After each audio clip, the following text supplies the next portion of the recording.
Nabonidus adalah salah satu raja terakhir dari kerajaan Babilonia yang memerintah pada abad ke-6 sebelum Masehi, tepatnya antara tahun 56 hingga 52 sebelum Masehi.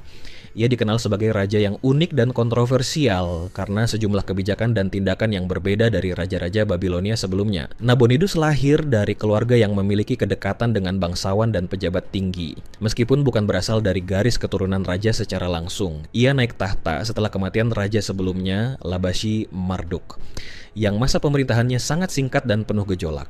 Kenaikan Nabonidus ke takhta terjadi pada masa Babilonia masih menghadapi tekanan dari berbagai kerajaan tetangga dan ancaman invasi asing, khususnya dari Kekaisaran Persia yang mulai berkembang pesat di bawah kekuasaan Cyrus II. Salah satu ciri khas pemerintahan Nabonidus adalah perhatiannya yang besar terhadap agama dan ritual keagamaan, khususnya pemujaan terhadap dewa bulan, Sin, yang berpusat di kota Haran. Ia dikenal sebagai raja yang lebih mengutamakan kehidupan rohani dan ibadah ketimbang urusan militer dan politik sehari-hari.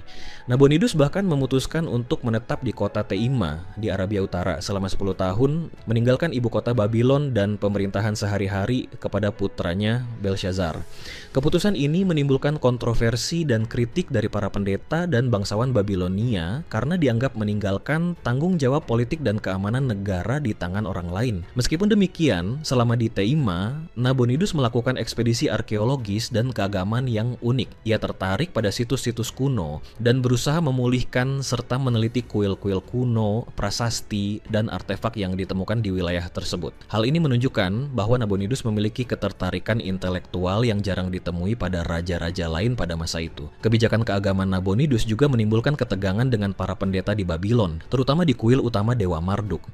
Ia dianggap menurunkan status Marduk dengan memusatkan ibadahnya pada Dewa Sin, dan tindakan ini memicu ketidakpuasan di kalangan elit keagamaan yang memegang pengaruh besar dalam masyarakat Babilonia. Kegiatannya di Teima tidak hanya terbatas pada ritual keagamaan, tetapi juga membangun jaringan hubungan dengan suku-suku di Arabia Utara yang dianggap sebagai bagian dari upaya Nabonidus untuk memperluas pengaruhnya dan memperkuat posisi politiknya dari luar wilayah inti Babilonia. Ia juga dikenal sebagai penguasa yang cermat dalam mengelola arsip dan dokumen kerajaan, meninggalkan catatan sejarah yang cukup lengkap melalui prasasti yang ditinggalkannya, termasuk inskripsi yang merinci kegiatan keagamaan, pembangunan kembali kuil, dan perjalanannya ke wilayah perbatasan. Masa pemerintahan Nabonidus juga ditandai dengan ancaman militer yang meningkat, terutama dari Cyrus II dari Persia. Cyrus yang memimpin kekuatan Persia yang mulai menguasai wilayah Media, Lydia, dan wilayah sekitarnya, mulai menargetkan Babilonia sebagai bagian dari ekspansi kekuasaannya. Strategi Nabonidus yang lebih menekankan pada kegiatan keagamaan daripada penguatan militer membuat Babilonia rentan terhadap ancaman eksternal. Menurut catatan sejarah, ketika Cyrus menyerang Babilonia pada tahun 53 sebelum Masehi, kota ini jatuh tanpa perlawanan besar.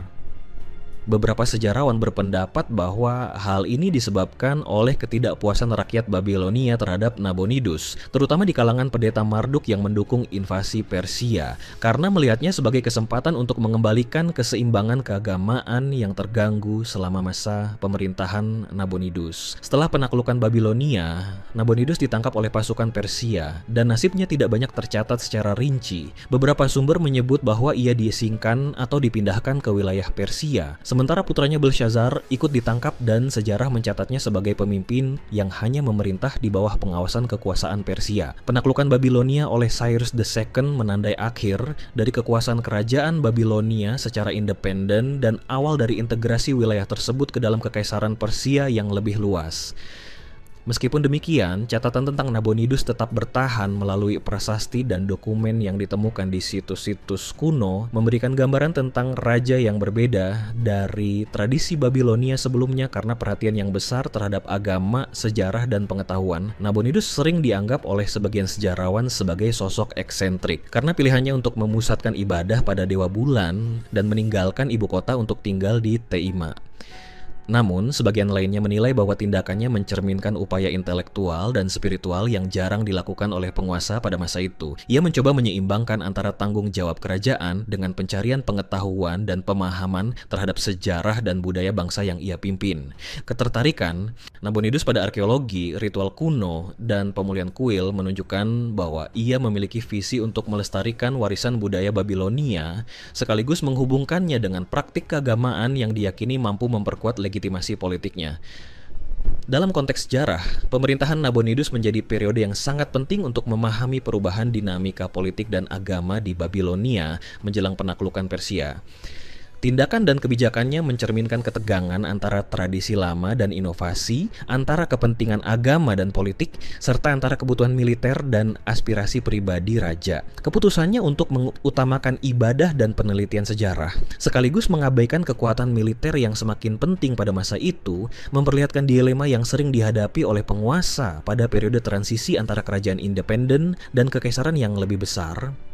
Sejarawan modern sering memanfaatkan prasasti Nabonidus sebagai sumber informasi penting untuk mempelajari kehidupan sosial, politik, dan agama Babilonia. Catatan-catatan ini menunjukkan bagaimana seorang raja dapat meninggalkan jejak yang unik melalui pemikiran dan tindakan yang berbeda dari norma yang berlaku. Kehidupan Nabonidus di Teima, perhatiannya terhadap artefak kuno, dan hubungannya dengan Dewa Sin menggambarkan upaya seorang penguasa untuk menyeimbangkan tanggung jawab politik dengan pencarian spiritual dan intelektual. Meskipun pemerintahannya berakhir dengan kekalahan dan pengasingan, warisannya tetap menjadi sumber kajian berharga bagi para sejarawan yang ingin memahami kompleksitas masyarakat Babilonia dan dinamika kekuasaan pada masa menjelang dominasi Persia. Secara keseluruhan, Nabonidus adalah raja yang meninggalkan kesan mendalam karena kebijakan dan tindakannya yang tidak biasa. Ia merupakan figur yang memperlihatkan bahwa penguasa dapat memiliki dimensi spiritual dan intelektual yang kuat. Meskipun hal itu tidak selalu sejalan dengan tuntutan politik dan militer. Perjalanan hidupnya memberikan pelajaran tentang bagaimana pilihan pribadi seorang penguasa dapat memengaruhi sejarah bangsanya, tentang risiko meninggalkan tugas pemerintahan demi pencarian pengetahuan dan ibadah, serta tentang pentingnya keseimbangan antara kekuasaan agama dan keamanan negara. Dalam catatan sejarah, Nabonidus tetap dikenang sebagai raja yang berbeda, eksentrik, tetapi juga visioner dalam upaya mempertahankan dan memahami warisan budaya dan keagamaan Babilonia.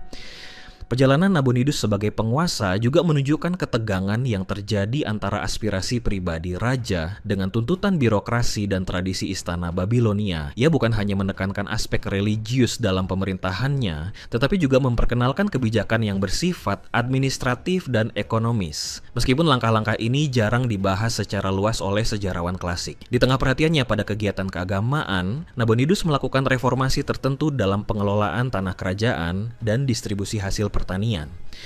Ia berusaha memperbaiki sistem pajak dan kontribusi rakyat untuk kuil dengan tujuan meningkatkan produktivitas dan menguatkan posisi kuil-kuil tertentu yang dianggapnya penting.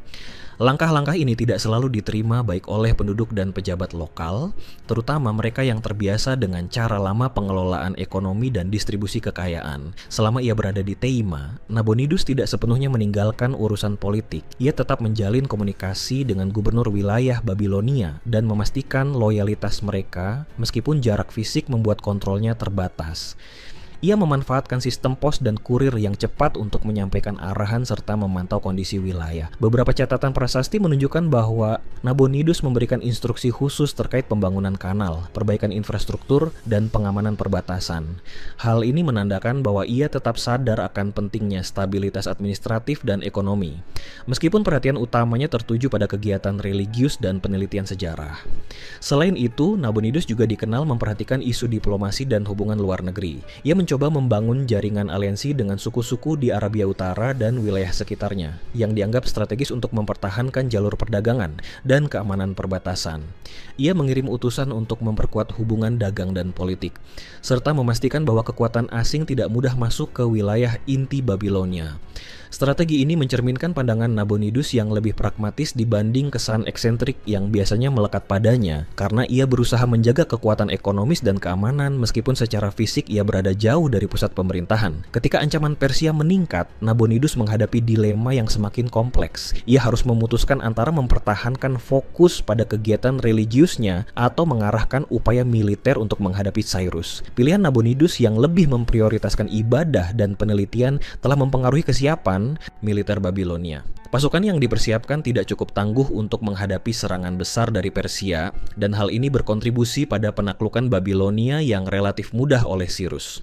Dalam catatan Persia, Nabonidus digambarkan sebagai raja yang gagal mempertahankan kota, tetapi dari perspektif Babilonia, ia merupakan penguasa yang memiliki visi religius dan intelektual yang kuat meskipun kurang realistis dalam urusan politik. Salah satu aspek yang menarik dari Nabonidus adalah bagaimana ia memandang hubungannya dengan para dewa. Ia menulis banyak prasasti yang menjelaskan penglihatan dan wahyu yang ia terima, serta alasan dibalik pemujaan khususnya terhadap dewa bulan. Pandangan ini menekankan bahwa Nabonidus melihat dirinya bukan hanya sebagai penguasa politik, tetapi juga sebagai penghubung antara manusia dan dunia spiritual. Dengan demikian, setiap keputusan yang diambilnya, termasuk perjalanan panjang ke Tema dan pembangunan kembali kuil kuno, dianggap sebagai bagian dari misi ilahi. Perspektif semacam ini jarang ditemui pada raja-raja Babilonia sebelumnya, yang lebih menekankan legitimasi melalui kekuatan militer dan penaklukan wilayah. Nabonidus juga memperlihatkan minat yang mendalam terhadap sejarah masa lampau. Ia memerintahkan pemulihan prasasti dan peninggalan dari raja-raja terdahulu, menyalin tulisan kuno, dan mempelajari catatan sejarah yang telah lama terlupakan.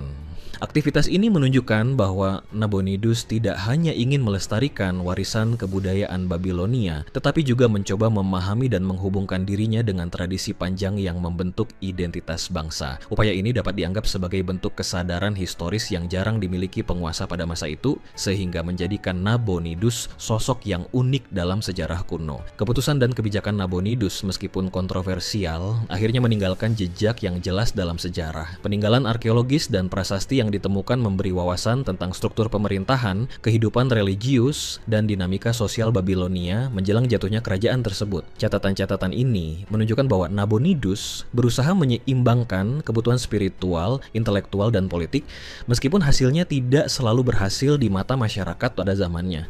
Ia tetap menjadi simbol raja yang mencoba menghubungkan masa kini dengan masa lalu melalui tindakan religius dan penelitian sejarah, dan sikapnya menginspirasi pemikiran tentang pentingnya peran budaya dan agama dalam pemerintahan. Akhir hayat Nabonidus tetap menjadi misteri. Beberapa sumber menyebutkan ia diasingkan, sementara yang lain menunjukkan kemungkinan ia hidup di bawah pengawasan Cyrus di wilayah Persia. Nasib putranya Belshazzar juga berakhir tragis setelah kekalahan Babilonia, menjadi bagian dari catatan sejarah yang menandai akhir dari dinasti terakhir Babilonia. Meskipun pemerintahannya dianggap gagal dari segi politik dan militer, Nabonidus tetap dihormati dalam perspektif sejarah karena pendekatannya yang berbeda, perhatian pada agama, kecintaan terhadap sejarah, dan upayanya melestarikan warisan budaya yang telah ada selama berabad-abad. Dalam keseluruhan narasi sejarah, Nabonidus memberikan pelajaran tentang kompleksitas kepemimpinan, di mana penguasa tidak hanya dihadapkan pada persoalan politik dan militer, tetapi juga pertanyaan spiritual dan intelektual. Ia memperlihatkan bahwa penguasa dapat memiliki dimensi humanistik dan historis, dan bahwa tindakan seorang raja seringkali dipengaruhi oleh visi yang lebih luas daripada sekadar mempertahankan kekuasaan. Pemerintahannya menjadi contoh bagaimana aspirasi pribadi dan kepedulian terhadap masa lalu dapat membentuk citra seorang penguasa yang dikenang sepanjang zaman, meskipun pada zamannya ia dianggap eksentrik dan kontroversial. Aspek lain yang jarang dibahas dari pemerintahan Nabonidus adalah bagaimana ia memandang interaksi antara rakyat dan kerajaan. Ia mencoba membangun hubungan langsung dengan komunitas lokal, terutama melalui peraturan dan prakarsa yang mempermudah kehidupan sehari-hari, seperti pengaturan irigasi, perbaikan jalan, dan pemeliharaan kanal yang menjadi tulang punggung ekonomi pertanian Babilonia. Nabonidus tampak memahami bahwa stabilitas kerajaan bergantung pada kesejahteraan rakyat dan kelancaran distribusi sumber daya. Ia memanfaatkan catatan administrasi untuk memonitor produksi pertanian dan menyesuaikan kebijakan distribusi makanan agar tidak terjadi kelangkaan atau ketidakpuasan sosial. Selain itu, Nabonidus memperlihatkan kepedulian terhadap seni dan literatur. Ia memerintahkan salinan teks-teks kuno, baik yang bersifat sastra maupun hukum, untuk disimpan di kuil dan arsip kerajaan. Aktivitas ini tidak hanya memiliki nilai historis, tetapi juga menunjukkan upaya Nabonidus untuk menjaga identitas budaya Babilonia di tengah ancaman ekspansi asing. Beberapa prasasti yang ditemukan mencatat restorasi kuil kuno dan pengaturan ulang perayaan ritual yang menunjukkan bahwa ia menempatkan seni dan simbolisme religius sebagai elemen penting dalam memperkuat rasa kebanggaan dan kontinuitas budaya masyarakat. Di bidang politik luar negeri, Nabonidus juga melakukan langkah-langkah diplomasi yang cermat. Ia mengirim duta dan pesan ke kerajaan tetangga, serta suku-suku nomaden untuk membangun jaringan informasi dan aliansi. Langkah ini menunjukkan bahwa Nabonidus tidak sepenuhnya mengabaikan keamanan nasional, meskipun fokus utamanya tertuju pada kegiatan religius. Ia mencoba menciptakan keseimbangan antara kebutuhan militer dan visi spiritualnya, meskipun kenyataannya Persia berada pada posisi yang terlalu kuat untuk ditandingi. Kebijakan ini memperlihatkan bahwa Nabonidus sadar akan pentingnya hubungan strategis, namun pilihan fokusnya pada keagamaan mengurangi efektivitas pertahanan kerajaan. Hubungan Nabonidus dengan kalangan religius Babilonia menimbulkan dinamika yang kompleks. Ia tidak meniadakan peran dewa Marduk sepenuhnya, tetapi menempatkan dewa bulan Sin sebagai pusat ibadah utama. Langkah ini menciptakan ketegangan dengan pendeta yang selama ini memegang pengaruh besar. Beberapa arsip menunjukkan adanya keluhan resmi dari pendeta terhadap tindakan Nabonidus, terutama terkait prioritas pembangunan kuil dan alokasi sumber daya. Ketegangan ini mencerminkan konflik antara otoritas kerajaan dan institusi keagamaan, sebuah tema yang berulang dalam sejarah Babilonia, di mana para raja selalu harus menyeimbangkan kepentingan politik dengan tuntutan spiritual masyarakat. Selain itu, Nabonidus juga meninggalkan catatan yang menunjukkan ketertarikannya pada fenomena alam dan astronomi. Ia memerintahkan observasi bulan dan bintang, kemungkinan sebagai bagian dari pemujaan kepada Dewa Sin, tetapi juga untuk tujuan praktis seperti penentuan waktu ritual dan kalender pertanian. Aktivitas ini menunjukkan sisi ilmiah Nabonidus yang memperlihatkan minatnya pada pola alam dan perhitungan waktu yang jarang terjadi pada raja-raja sebelumnya. Ia menggabungkan pemikiran religius dengan pengamatan ilmiah, menekankan pentingnya pengetahuan empiris untuk mendukung praktik spiritual dan administrasi kerajaan. Penaklukan Babilonia oleh Cyrus II menandai berakhirnya kekuasaan Nabonidus, tetapi pengaruhnya tetap terlihat. Meskipun ia dianggap gagal mempertahankan ibu kota, cara ia memimpin memberikan pelajaran tentang pentingnya integrasi antara budaya, agama, dan administrasi dalam menjalankan pemerintahan.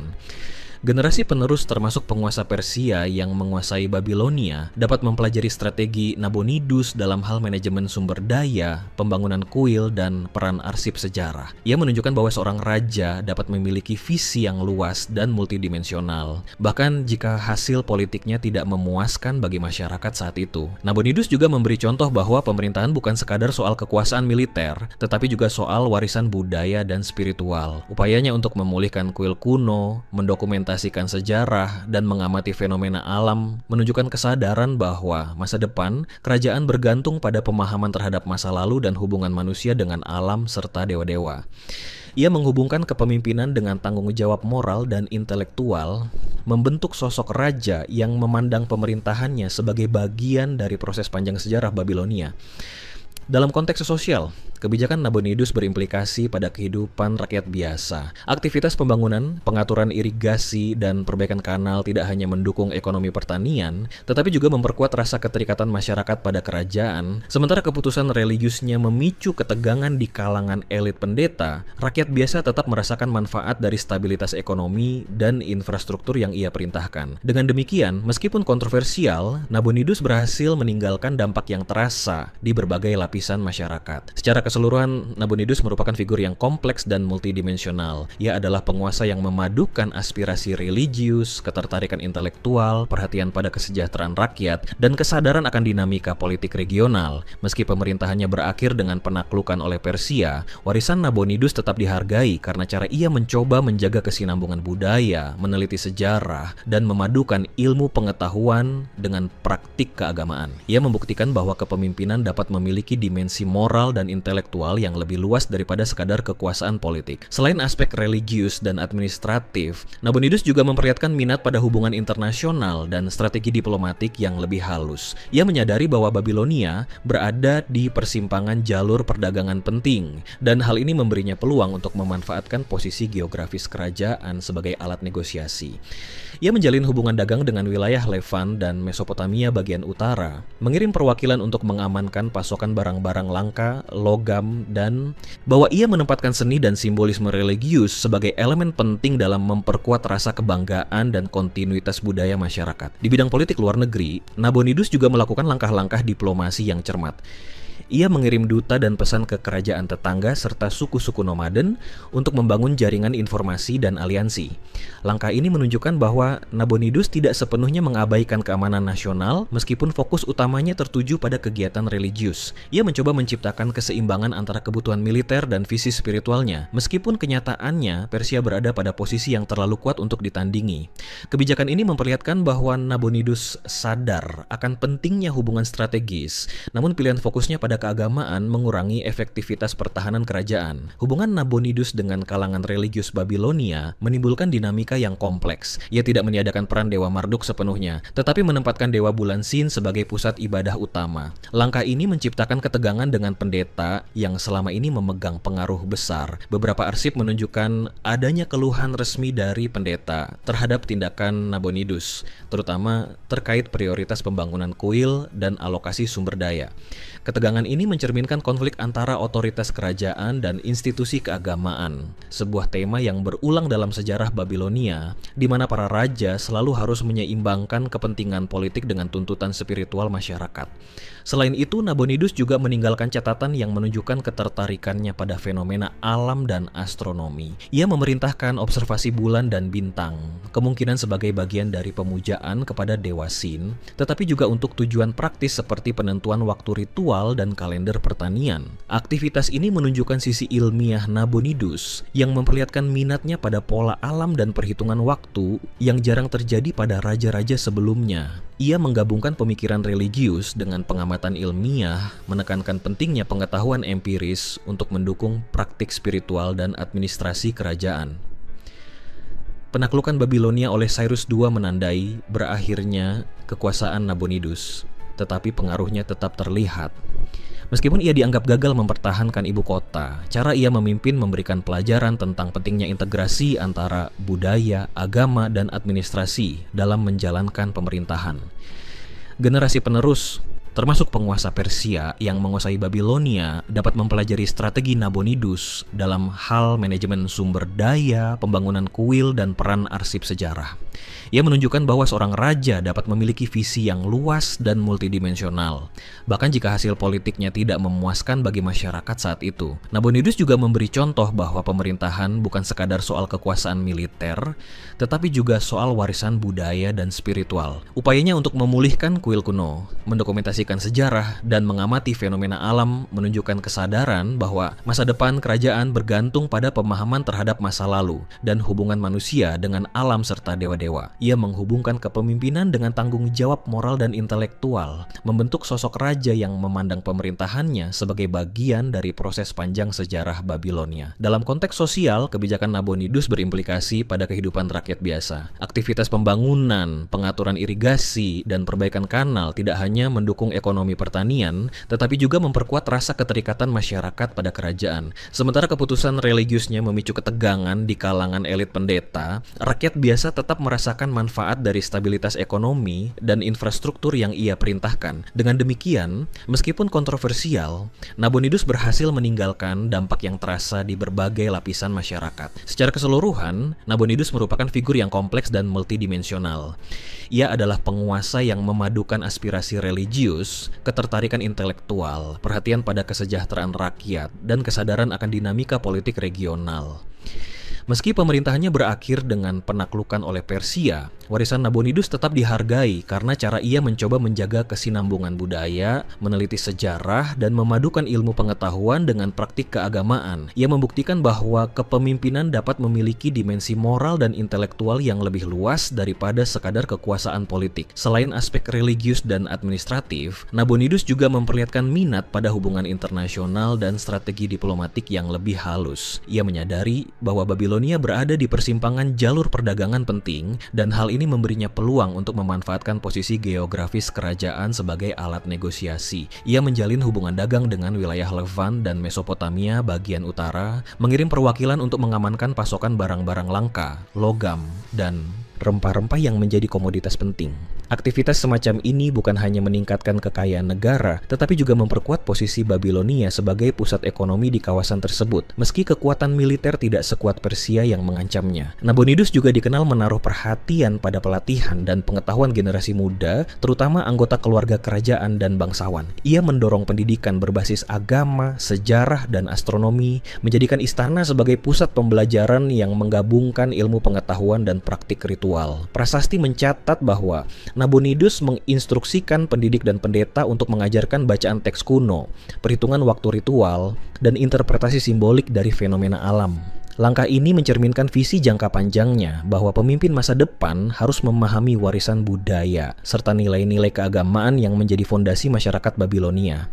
Sikap Nabonidus terhadap pembangunan fisik juga menarik untuk dicermati. Ia memerintahkan rekonstruksi kuil, istana, dan infrastruktur publik dengan gaya yang menghormati tradisi arsitektur Babilonia, namun menambahkan elemen yang mencerminkan kepeduliannya terhadap ritual khusus Dewa Sin. Selain kuil, jalan-jalan utama dan kanal-kanal yang menghubungkan pusat perdagangan juga diperbaiki. Hal ini menunjukkan bahwa Nabonidus memahami pentingnya simbolisme dan fungsi praktis dalam pembangunan, di mana estetika, religiusitas, dan utilitas ekonomi berjalan bersamaan. Selama masa pemerintahannya, Nabonidus juga menghadapi tekanan dari berbagai kelompok elit yang menuntut kepatuhan terhadap tradisi lama. Ia harus bernegosiasi dengan bangsawan, pejabat militer, dan pendeta agar kebijakan yang diterapkannya tetap mendapat dukungan. Cara ia menangani situasi ini memperlihatkan keahlian diplomatiknya. Ia sering menggunakan surat dan prasasti resmi untuk menjelaskan maksud dan tujuan kebijakan tertentu, sekaligus menekankan hubungan moral dan spiritual yang diyakininya penting. Metode komunikasi ini menunjukkan bahwa Nabonidus menyadari perlunya legitimasi tidak hanya melalui kekuatan, tetapi juga melalui persuasi dan penjelasan yang logis serta berbasis nilai budaya. Selain itu, Nabonidus memiliki pandangan yang progresif terhadap dokumentasi dan arsip sejarah. Ia memerintahkan pencatatan kegiatan kerajaan, pembangunan kuil, perjalanan ritual, dan pengamatan astronomi, sehingga arsip-arsip ini dapat digunakan oleh generasi berikutnya. Inisiatif ini memperlihatkan kesadaran Nabonidus terhadap pentingnya kontinuitas informasi dan pembelajaran dari masa lalu. Ia memandang sejarah bukan hanya sebagai catatan peristiwa, tetapi sebagai alat untuk memahami hubungan antara manusia, dewa, dan alam yang dapat menjadi pedoman bagi pengambilan keputusan di masa depan. Meskipun akhirnya kekuasaan Nabonidus berakhir dengan penaklukan Persia, warisannya tetap hidup melalui catatan sejarah dan prasasti yang tersisa. Cyrus II menghargai aspek administrasi dan budaya Babilonia, sehingga beberapa struktur pemerintahan dan tradisi yang diperkuat oleh Nabonidus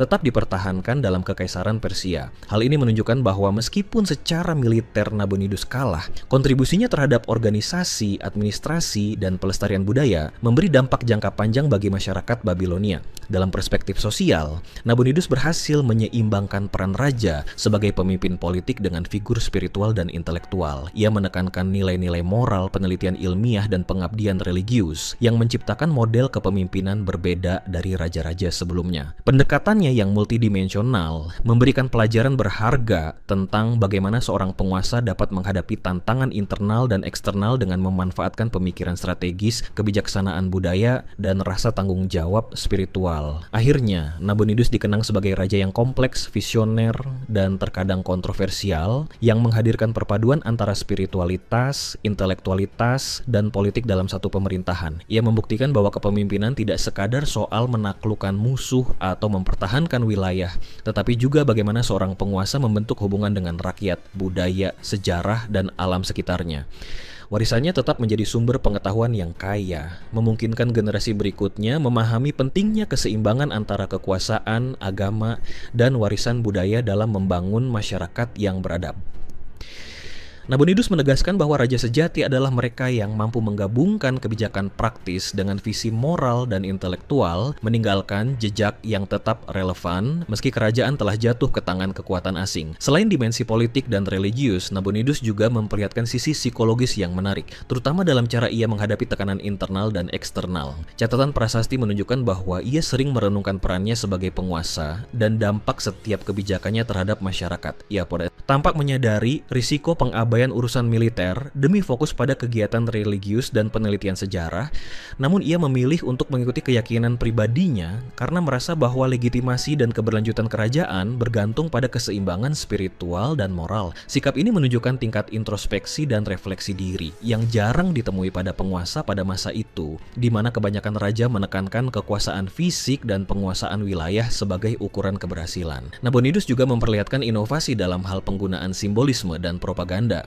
Ia menuliskan banyak prasasti yang menggambarkan dirinya sebagai pelindung tradisi kuno, pemelihara kuil, dan penerus kebijaksanaan para raja terdahulu. Dalam prasasti-prasasti ini, ia menggambarkan hubungannya dengan Dewa Sin sebagai bentuk legitimasi spiritual yang memperkuat posisinya sebagai penguasa. Strategi ini bukan sekadar formalitas ritual, tetapi juga sarana untuk menanamkan citra kepemimpinan yang beradab dan berpihak pada kesejahteraan rakyat. Dengan kata lain, Nabonidus menggunakan tulisan dan simbolisme sebagai alat untuk membentuk opini dan menjaga stabilitas sosial, meskipun hasilnya tidak selalu diterima oleh semua kelompok elit di Babilonia. Dari perspektif budaya, pemerintahan Nabonidus meninggalkan pengaruh yang signifikan terhadap pelestarian warisan Babilonia. Ia memulihkan situs-situs kuno, memelihara arsip kerajaan, dan memastikan bahwa teks-teks hukum, ritual, serta literatur tetap tersimpan. Tindakan ini membantu mencegah hilangnya pengetahuan historis yang dapat menjadi pedoman bagi generasi berikutnya. Minat Nabonidus terhadap sejarah dan arkeologi menunjukkan bahwa ia memiliki visi jangka panjang, menyadari pentingnya kesinambungan budaya, dan memahami bahwa identitas suatu bangsa tidak hanya dibangun oleh kemenangan militer, tetapi juga oleh kemampuan menjaga ingatan kolektif dan nilai-nilai spiritual. Dampak historis Nabonidus terlihat jelas ketika Persia menguasai Babilonia. Meski kekuasaan politiknya runtuh, warisan administratif, budaya, dan religius yang ia tinggalkan tetap menjadi dasar bagi penguasa baru. Struktur kanal, sistem pengumpulan pajak, dan arsip dokumentasi yang ia kembangkan memungkinkan Persia mempertahankan stabilitas pemerintahan di wilayah baru mereka. Dengan demikian, Nabonidus menunjukkan bahwa kontribusi seorang penguasa dapat melampaui kekuasaan militer dan tetap berpengaruh meskipun kerajaan mengalami perubahan rezim. Sikap Nabonidus terhadap rakyatnya juga patut dicatat. Ia tidak hanya fokus pada elit dan pendeta, tetapi juga memerhatikan kesejahteraan masyarakat umum melalui pembangunan infrastruktur dan perbaikan saluran air.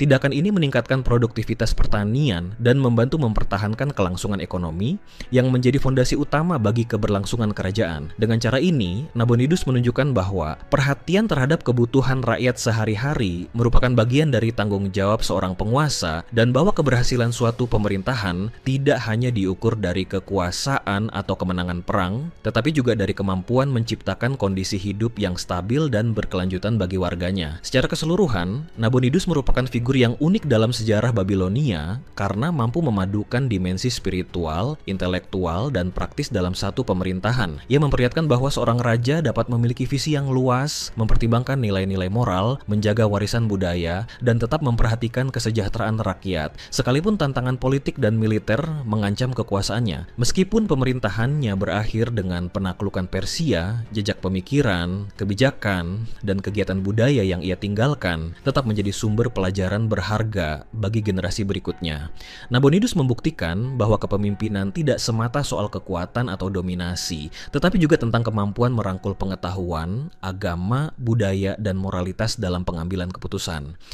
Ia meninggalkan pesan bahwa seorang penguasa yang bijaksana adalah mereka yang mampu menyeimbangkan berbagai dimensi kehidupan kerajaan, menghormati sejarah, dan membimbing rakyatnya dengan visi yang lebih luas daripada sekadar kekuasaan sesaat. Melalui kisah Nabonidus, terlihat bahwa warisan seorang raja dapat bertahan dalam bentuk pemikiran, struktur sosial, dan budaya, meskipun kekuasaannya secara politis telah berakhir.